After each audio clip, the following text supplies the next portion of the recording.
महापुरुष वही होते हैं जो किसी भी सिद्धांत को पहले अपने जीवन में उतारते हैं, फिर दूसरों को उपदेश देते हैं।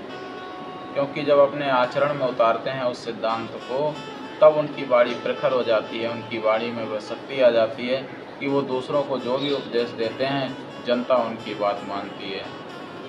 पर उपदेश कुशल बहुतेरे के अनुसार दूसरों को उपदेश देना बहुत सरल है, बहुत आसान है, पर उस सिद्धांत पर आचरण करना, उस सिद्धांत पर चलना आजकल बहुत कठिन होता जा रहा है। एक बालक बहुत मिठाई खाता था। मिठाई खाने की आदत ये उसके स्वास्थ्य को बिगाड़ रही थी। बालक अपने माता पिता की बात मानता नहीं था। एक दिन उसकी माता ने सोचा कि रामकृष्ण परमहंस सबको उपदेश देते हैं, क्यों ना इस बच्चे को रामकृष्ण परमहंस के पास ले जाया जाए। माता रामकृष्ण परमहंस के पास ले गई और उनसे प्रार्थना की कि आप इसे उपदेश देकर मिठाई खाना छुड़ा दें। परमहंस ने कहा कि 1 सप्ताह के बाद आना। महिला वहाँ से चली गई और 1 सप्ताह बाद रामकृष्ण परमहंस के पास गई। रामकृष्ण परमहंस ने बच्चे को उपदेश दिया।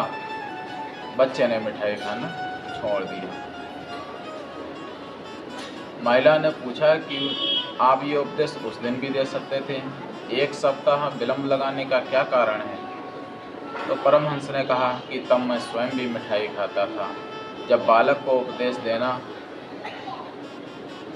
ठीक नहीं था।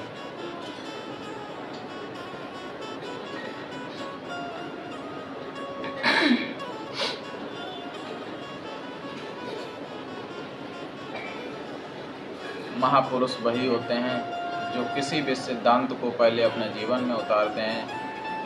ऐसे महामानवों की वाणी में वह प्रखरता होती है, वह शक्ति होती है कि दूसरों को जो भी उपदेश देते हैं जनता उनकी बात मानती है। पर आज क्या हो रहा है कि पर उपदेश कुशल बहुतेरे, दूसरों को उपदेश देना बहुत आसान है, बहुत सरल है, पर उस सिद्धांत पर आचरण करना बहुत कठिन है। उस सिद्धांत पर चलना खुद के लिए बहुत कठिन होता है। हम दूसरों को तो उपदेश दे देते हैं, ये कर ले, वो कर ले, लेकिन जब अपनी करने की बारी आती है तब हम नहीं कर पाते हैं, पीछे हट जाते हैं। लेकिन महामानव ऐसे नहीं होते हैं। एक बालक था, बहुत मिठाई खाता था, हमेशा मिठाई खाता रहता था। मिठाई खाने की आदत उसके ये स्वास्थ्य को बिगाड़ती जा रही थी। बालक मानता ही नहीं था। माता पिता ने बहुत समझाया। एक दिन उसकी माता ने सोचा कि रामकृष्ण परमहंस जी के पास इसे ले जाया जाए, वो सबको उपदेश देते हैं और सभी उनका कहना मानते हैं। माता बच्चे को लेकर रामकृष्ण परमहंस के पास गई। परमहंस के पास पहुंची और प्रार्थना की कि आप इस बच्चे को उपदेश दें और इसकी मिठाई खाने की आदत को छुड़वा दें। परमहंस बोले, अगले सप्ताह आना, 1 सप्ताह के बाद आना। महिला वहाँ से चली गई। 1 सप्ताह बाद लेकर के गई। तब उन्होंने उस बालक को उपदेश दिया, समझाया और उस बच्चे ने मिठाई खानी छोड़ दी। महिला ने पूछा कि ये उपदेश तो आप उस दिन भी दे सकते थे, 1 सप्ताह लगाने का क्या कारण है, 1 सप्ताह विलम्ब क्यों? तो परमहंस ने कहा कि तब मैं स्वयं भी मिठाई खाता था।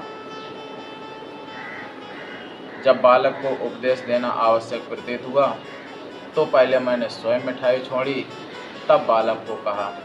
मतलब कहने का तात्पर्य ये है कि जो स्वयं करता है उसी की शिक्षा का भी प्रभाव दूसरों पर पड़ता है।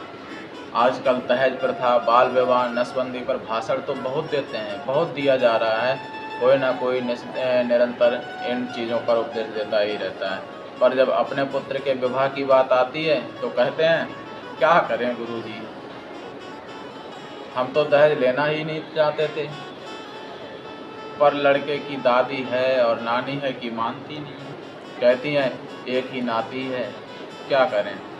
सारे अरमान तो इसी पर हमें पूरे करने हैं। दूसरों के अपराध करने पर मृत्युदंड देना बहुत आसान है, पर यदि अपना भाई, अपना पुत्र, अपनी बहन, अपना सगा संबंधी जब अपराधी बन कर के सामने आता है तो मुँह जाग उठता है। मन में 10 तरह के रास्ते निकालना लगता है कि कैसे इसे हम बचा सकते हैं। इस मोह के बंधन को तोड़कर सबके साथ एक सा व्यवहार करने वाले लोग अमर हो जाते हैं।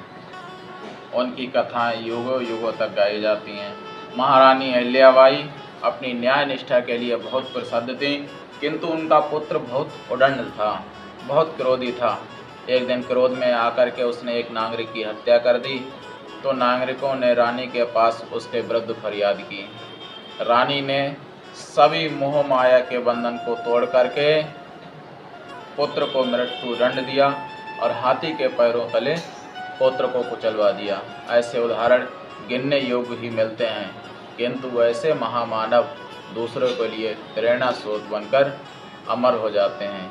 इसीलिए हमें कथनी करनी में भिन्न नहीं करना चाहिए। जो हम कहते हैं उसको अपने जीवन में हम जरूर उतारें, अपने